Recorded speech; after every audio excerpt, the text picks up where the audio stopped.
when I joined, I couldn't actually leave. I was still teaching a couple classes, so I couldn't leave the U.S. So I told the agreement was I was going to join half-time and go to all the other offices in the U.S. before I left and build a network not only for myself but for the studio here, because all the people that came to the studio here were from Europe. They didn't have the U.S. network necessarily. And one of my, co-leadership team people was like, "That's genius, like go do it." And I was like, all right. So one of the things I was doing was giving a presentation, actually one before the Smart Singapore, to all the other offices. So like spreading the word before I even got there, which is a little awkward. But also interviewing the business development people, right? Saying, okay, like I'm going to go start selling IDEO, like how do we do this, right? And so my question was like, how do we sell this stuff, right? And they were like, we don't sell. Okay, that's cool. I'm sure you call it something else inside of IDEO. That's fine, right? So just like, what do you call it? Let's talk about it. It's like, we don't sell. And I was like, all right. It's kind of come back later, right? All right. Okay, come back next day. Okay, so I don't know how you talk about it, but there's definitely revenue targets, right? So like, what are the revenue targets? Like, how is it based? Is it based upon man hours or about, like on project size, or is it fit? Like well, don't worry about the revenue. Like, okay, I'm sure you call that something else as well. Can you just like help me? I'm trying to figure out how I'm going to do my job. Like what? Just kind of like come back later, right? I thought it was going to trick me, like some like hate defense thing, So I come back and I was like, okay, so I'm clearly asking the wrong questions. Can you just maybe help me think about what I'm supposed to do here? And they're like, yeah, just sell cool work. More code, clearly. That's all right. What's cool work? Like that means expensive work, right? Or like big, no, just sell cool work. Okay. Well, why would I want to do that? Because if you don't sell cool work, no one will work on it. I was like, why wouldn't we just tell people like we're working? We have a big project, right? And like you and you, like we're going to go do that project. That's the way it worked in Anderson and Deloitte. I worked early on. Like no, the designers have choice. I have to sell the work. I have to sell cool work. So if I don't sell cool work, no one will work on it. Meaning, if I don't sell to the client and the designer at the same time, I have to sell twice, right? I'm talking to a telco in Australia, and I'm like, hey, 6 weeks in Sydney, right? And check out the work. It's really interesting. It's this new venture that's going to happen, and we're going to do this kind of work, blah, blah, blah. Oh, that's interesting. Like, come back and tell me when you know more, right? Client, hey, I have these two awesome designers. Like, they're excited about your project, right? But I can't hold them, right? Because they're going to go on to other projects. So we need to figure out as soon as possible. Okay, I told them that you guys are interested, and like, we're going to try and get it done in 3 weeks, and you guys are still cool, right? Like, yeah, but we want to fly business class. All right, okay, hold on a second. Take over here, right? And this is the thing that happens, and it's actually lovely because we get people who want to do that work, doing that work, right? And so it's imbued with passion. IDEO does not pay well, so before you ask me what kind of positions you have for MBAs, you should know that IDEO is not in the top, maybe in the top quartile. But you get lots of other benefits. Tons of autonomy. You get to work on something you want to work on with colleagues who probably share similar values. And it can be a very, very frustrating place for MBAs because it's super ambiguous, right? And so the culture piece is significant. What was the question you asked again? About if you're doing anything special to campaign and cultivate a particular angle of that work. So that's kind of one of IDEO's peculiarities. Are we doing anything specific in Singapore, right? Yes and no. Being out of the country means we have different cultures around us. Whereas if you're in headquarters, which has half of the firm in Silicon Valley, it's like the rest of Silicon Valley is pretty American-centric, right? It may be international in terms of its composure, but it's not global in terms of its perspective. I got in trouble last time I was at this when the marketing person was in the room. But it's true, right? We just did IDEO is doing a brand new IDEO. It's called a rebranding of IDEO for the first time in 30 years just now. This is all up on Core 77. It's a design blog, core77.com. The whole process is being, again, viewed, right? So we're documenting it, putting it out in the world while we're doing it. I think it's crazy. But we're doing this in a, you know, one of the makeathons around the brand new IDEO was a logo generation makeathon. And all the logos that came from the countries outside the U.S. all had a cultural lens on them, right? And all the U.S. ones didn't. So those kind of things are inherent in the fact that we're not at headquarters, we're not in the U.S. We do other little things. We're a small office, so we're very, very cohesive. Whereas in the U.S. it's really people, and you can get lost. There are also things that we do because we're not only in Singapore, but we had 7 different countries at the table the other day, like for lunch, right? Which is, I mean, also for me, just also so much fun. So that kind of influences. Some of it's emergent, some of it's, you know, quite steady. We also have different disciplines here, so we don't have common people. So then we try to make sure that we are still making, even if we don't have those skills in-house. We just brought an industrial design from London for 6 months, kind of have that in the office and help. His job is to replace himself with someone local. Those kind of things. Yeah. This is how we do it. Yeah. Are you a franchise of the company here, or is it still one big company? Still one company. Yeah. It's a partnership with 640 people. So in fact, it's the first job that I've had in, well, since Deloitte when I was 23, where I have 0 individual financial incentive. All of my bonus is tied to firm profitability and regional profitability. So if I take stuff in that either we can't do because we don't have skills or because we don't have capacity, then it behooves me to kind of push it off to Tokyo or whatever, which also creates really interesting behavior in me, I notice, right? Like, because at one point I'm like, I don't care. I actually can't do anything to make more money, right? So on one hand, that causes a lot of cooperative behavior, which is like, hey, can I help you take it? Because if you make more money, then I'll make more money.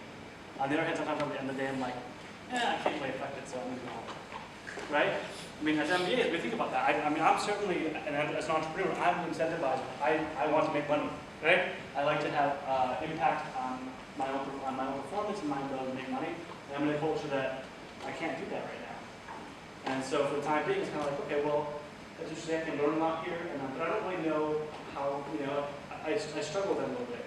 At the same time, it's really a lovely place, and it's all super well-meaning, and so there's a lot of value you get out of that. It makes you struggle a little bit with like, okay, like how can I, like what does that mean? You know, that as an MBA, right? Like that I can't actually, there's no upside to me, right? And everybody inside the firm has never come from somewhere where there ever was upside, right? So for them, it's kind of like, oh, this is just awesome because we work in a great place and it's super optimistic and everyone's lovely. And for me, I'm like, well, that's all true, and there's no doubt about that. And like, what if I want to make money, right?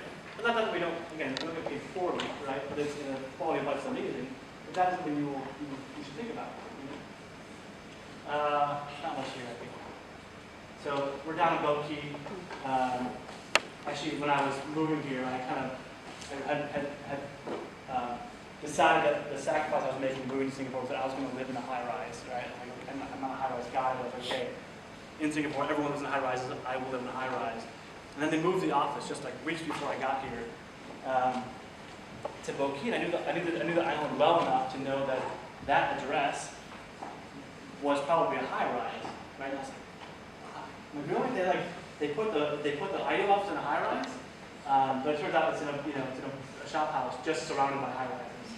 So at least I'm not working in a high-rise, and then I also found an apartment in Tiangu, so now I'm living in a high-rise either. So my life is great. Anything else here? This is all just more case stuff. So we just do more questions. Right? We get 15 minutes. Yeah. I'm a big fan of IDEO, and I have read a lot of articles written by IDEO guys. Yeah, I have one question on that. So there are some articles about quantitative research and professor interviews. So I assume that you do that kind of research sometimes, but you just said you don't do what's Yeah, the it's not that we reality? don't do quantitative research, and we don't do certain kinds of it, right? There is a movement inside to try and do something that's hybrid. And sometimes, like I just had a big client who I did 45 two-hour interviews for, trying to understand what their customers thought of them, right? And I knew that this guy was, I knew he appreciated what we were doing, but he also needed to justify the rest of the organization that there was rigor behind it. He didn't care about quantitative, he cared about rigor, right? And I was like, oh, I can show you that, right? So for each one of these interviews, we went in pairs, right? And one of it, we often do this, but we took notes in a specific way. So one is, I'm talking to you, right? I'm the interviewer, and the note taker isn't next to me, the note taker's over there, right? Because I want this person talking to me. And actually, I'm listening to what you're saying, kind of. But I'm really thinking about what the next question is and how to lead you in a certain direction. And I'm talking to you like this the whole time, right? And that guy over there has got a stack of notes, of stickies, literally, right? And a Sharpie. Because in a Sharpie and a sticky, you can only take one thought at a time, right? So you can get 10 words, basically.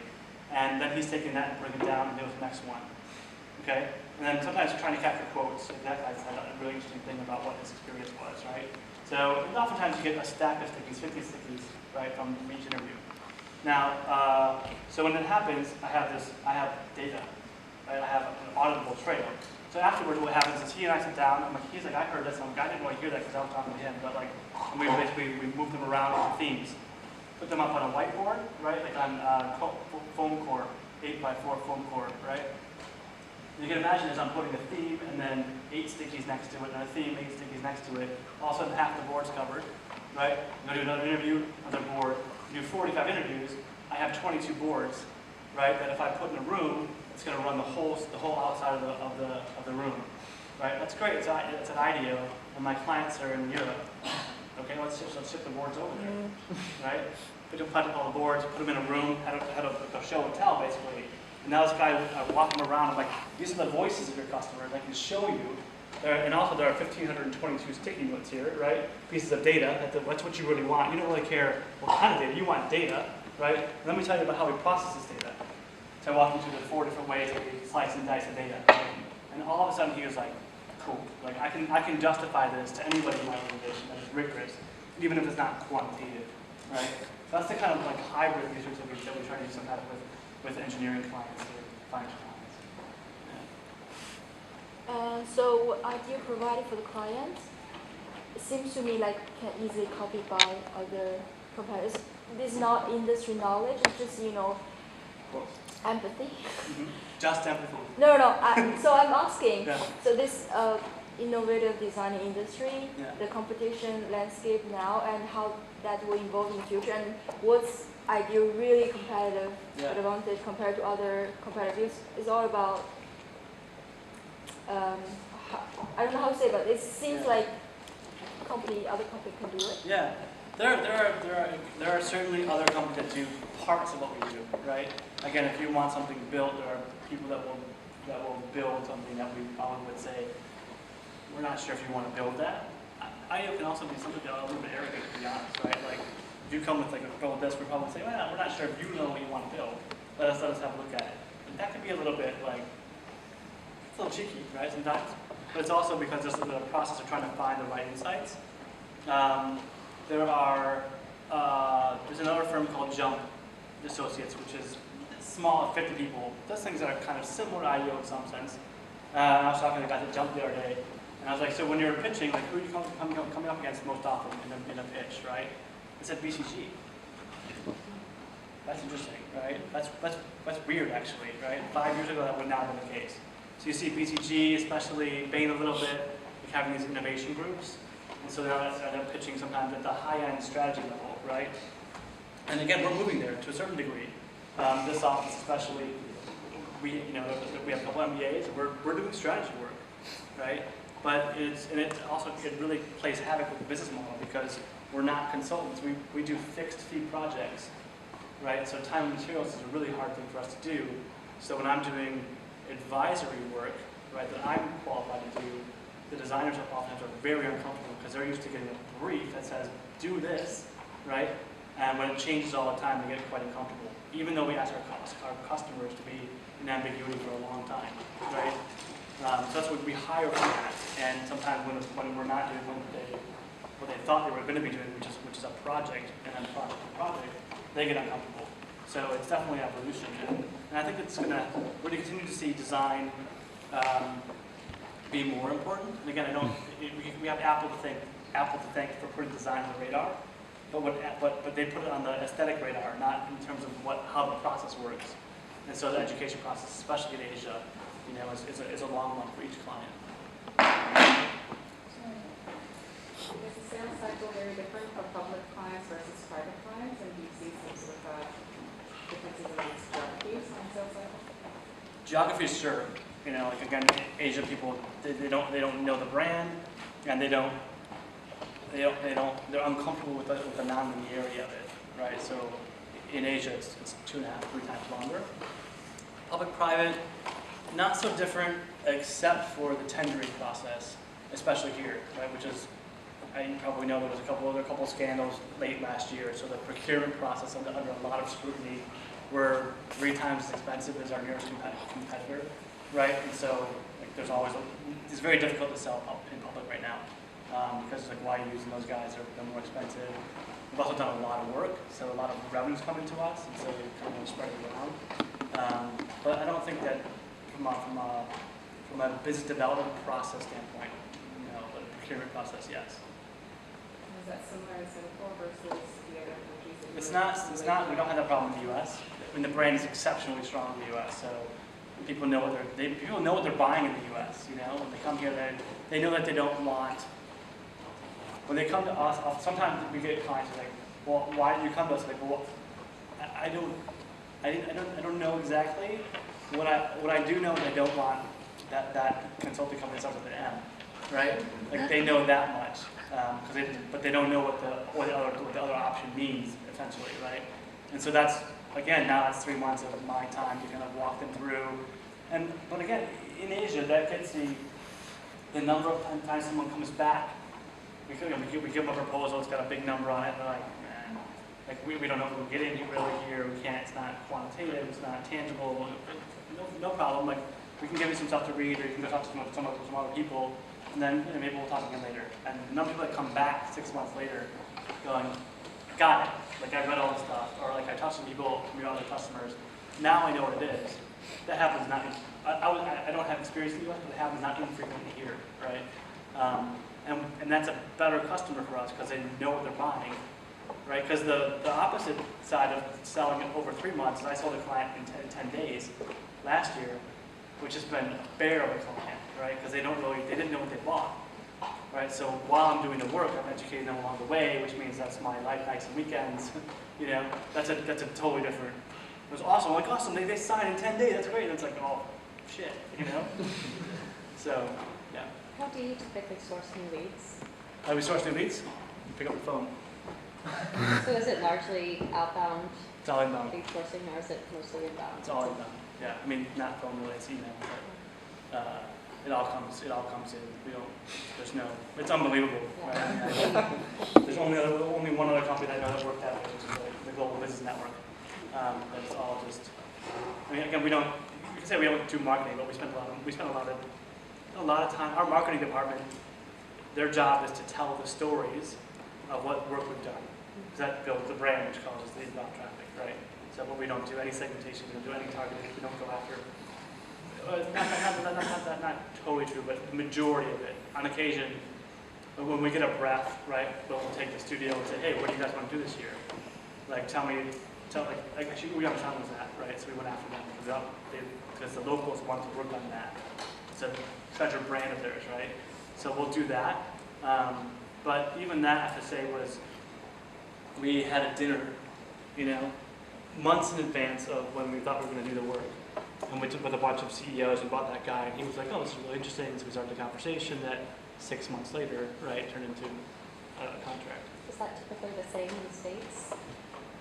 Yeah, we don't do, it's in the States, again, it's even less because Yeah. the brand is It's stronger. crazy.